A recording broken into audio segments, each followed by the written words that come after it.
Welcome. Welcome back, beautiful souls. This is the final episode in Tarot Card of the Year readings for 2023. And it's been a pleasure to do these reflections. While it's been a bit of a deep dive for me, looking at and listening to the readings from December, I think it's been really good, and if nothing else, really enforces, personally for me, reflecting on my own readings, but also working with clients, that going back to previous readings and sitting with them, looking at them with new eyes is really an important part of the process. If your intention here is to heal and to understand and to be in your stuff. This is a reading for, or a rereading for the Lovers, the 6th Arcanum. These are the same cards that were on the table in December. And today I'm going to offer some other insights and also pull another card for you to have in reflection over the next few weeks. And as you move forward, we're already well into the year, over 6 months into the year, and so I'm sure a lot of these energies have already come to the surface. And I pray that you are doing, you're embracing them. This is a beautiful energy to have. Now, last year was a Lover's year. Last year was a 6 year. This year is a 7 year. So I feel this energy has a lot of potency with it. The Chariot this is a very interesting combination of cards. Lovers, Gemini, Chariot, Cancer. Lovers, which may or may not be about your love relationship. When we move into Cancer season, the first card is the Two of Cups. So there's quite a bit of processing that happens. The combination of these cards together is very dynamic. All right. I think we have to start. Well, there's so much beauty here. Let's start with Lilith up in the top right corner. And I'll share a little bit with you from Carla Rafaxo's words. This is a powerful feminine energy, and regardless of the gender you do or do not identify with, this is a force that is alive deep within your soul, and showing her energy in a way this year that you may have not been able to release or acknowledge. This is an extremely passionate card, very willful kind of feminine energy, sitting across from 5 of fire, and then I see that compass card there, which I feel is it's a reminder to stay focused. This is powerful energy, so you don't want to let it be too scattered. And as I say that, I'm thinking, okay, maybe we need to make a container for this energy.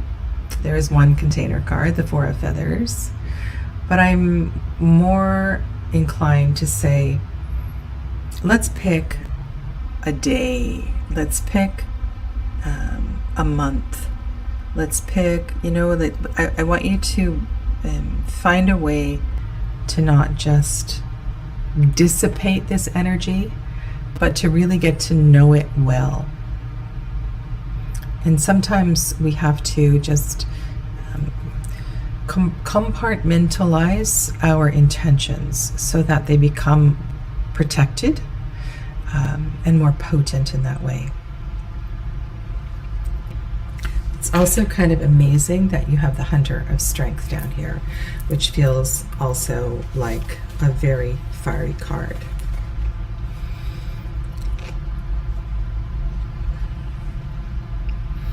You are not a stranger to wildness or to the fierce power of your presence. While it may be scary at times to embody the energy of Lilith, you are demonstrating her aspect of the free and sovereign feminine in regards to the matter at hand. And the matter at hand is one of perhaps being comfortable with, not denying her presence. I'll speak more to this because the Lover's card is, as you can see, we have, you blur your focus here, kind of see a yin and a yang symbol, the dark energy of the feminine, the fiery energy of the masculine, intertwined in various shapes here. One cannot exist without the other. They want to find harmony and balance, and sometimes one needs to shine a little more brightly in order to restore that balance. So your work this year is in allowing this energy to own this energy. This is a place of strength that can feel like the force of a wild storm. There is no taming or subduing this power as it moves through you, but with respect and honor, Lilith's greatest gifts can be received. The fire of pure sexuality and sensuality, fully felt, lights up the darkness of passivity and passion. There is no resting and easiness here. The full embodiment of your sensuous, wild nature, regardless of your sex or gender, is your birthright. This is a time of connecting with your inner fire as it expresses itself through you and ignites all that lies in your path. And so this is you igniting the fire.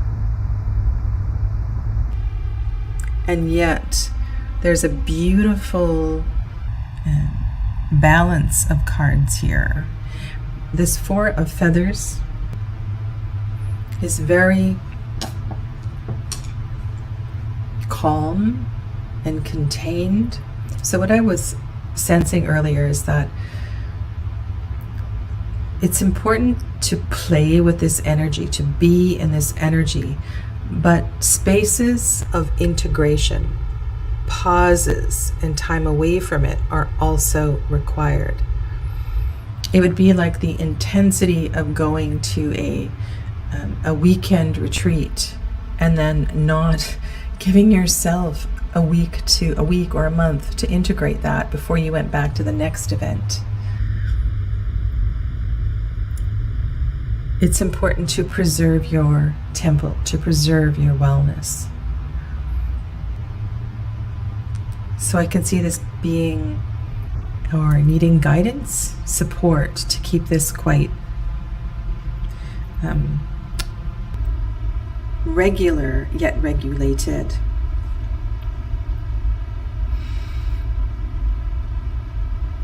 This energy will destroy that which doesn't serve your highest, and it will transform, purify, and illuminate that which does.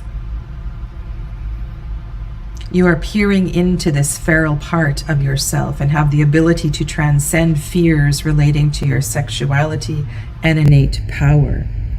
Lilith is an independent warrior goddess who, with her owl guides, fearlessly enters the darkest night to meet the challenges that confront her and convert them into allies. It is she who will help you embrace your shadows and your light to awaken you to a completely integrated sense of self. And that is what the energy of the Lover's card is, an integrated sense of self. And while we often do this work with another, I think it's important to recognize that whatever is presenting in your partner or the intensity of another relationship in your life at this time, to be a little gentle with yourself and to recognize that it is you who are transforming and you who need space and you who needs guidance and the teacher and a solo vacation to integrate all that you are moving through.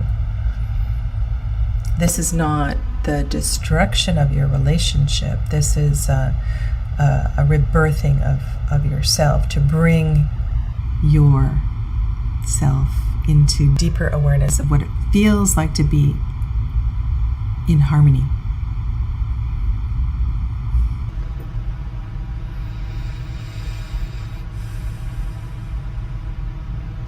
You are being encouraged to move forward with strength and harmony. And then the Hunter of Strength appears in the reading and says, I seek the shapes and patterns of energy to find the name and nature of the strength you need. Wherever you stand in this journey of life, you require strength to empower you. Soul strength, heart strength, bone strength, emotional strength are all a part of the patterns you walk. We don't want this strength to overwhelm or physically destroy us. So your physical health is also an important component of this journey, and to take good care of that. There's something really peaceful and synchronistic about the hummingbird in Langer and the four of water, the four of feathers. Another sort of mirror reflection. We also have the Daughter of Cups there. I'll get to her in a minute.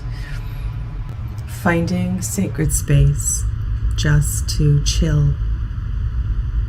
You also need that, right?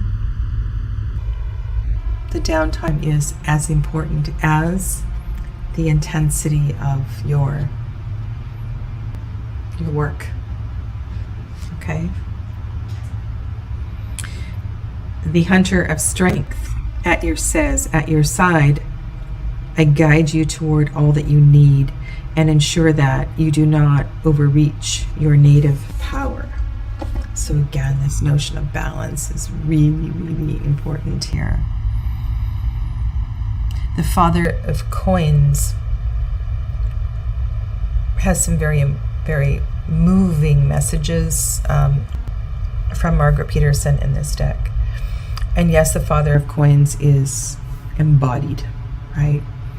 This is the final or the first, depending on how you read the tarot, card of the suit. Not in this deck, but in many decks. This is the 78th card in the tarot. And yet, Margaret Peterson writes this really poignant piece about why the Father of Pentacles has become the person that they are. And I'm paraphrasing here, but I would say she's seeing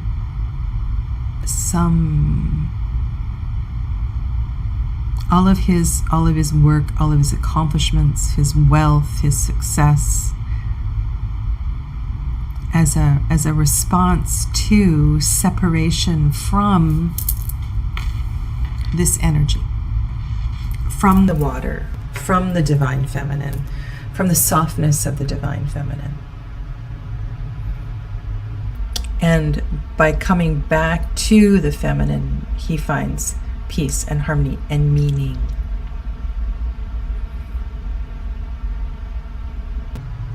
Now, when I compare and contrast the Daughter of Cups with the message of Lilith, and again, this is from Margaret Peterson,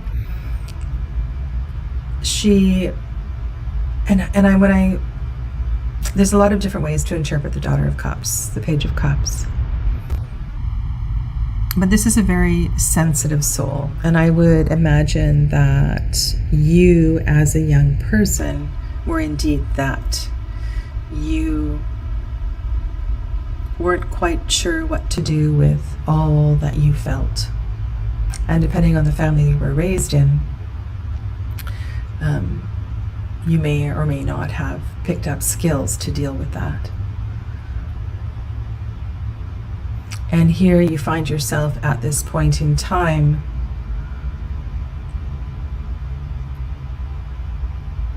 where, quite literally, the shit is hitting the fan.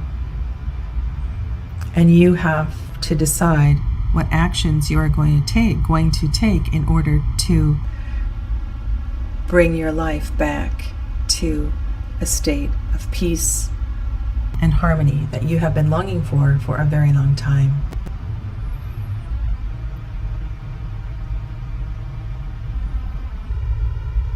From the words of Margaret Peterson, the Daughter of Cups travels to the house of fear and hidden emotions, all the while knowing that her sister Freedom lives there. The pages in the tarot, in the Golden Dawn mandala, astrological mandala, are centered over the fixed signs. And when I read those words, I think, okay, yeah, this is deep Scorpio work. Lilith also knows deep Scorpio work. So there's this, it's a transformation through fire. It's a passionate, passionate journey to finding peace. And yet, through all that you have gone through, you understand the intensity of that and how space, silence, alone time are all really important. You need space to process.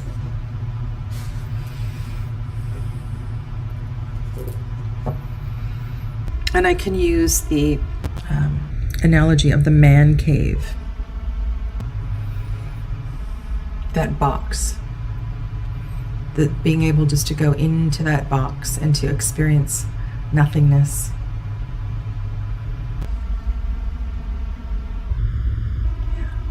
That would be a good card for you, the nothingness card.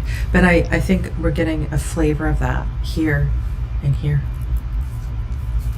Okay, I'm going to draw another card for you, and this is a supporting card to move through the next few weeks.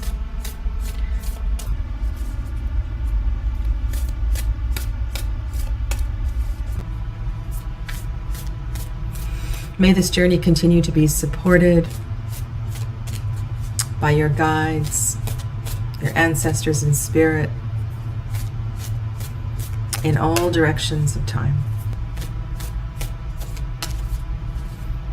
May you always have the courage to carry on and to keep your passion alight, and may you always know when it's time to step aside, to slow down, to take good care of you.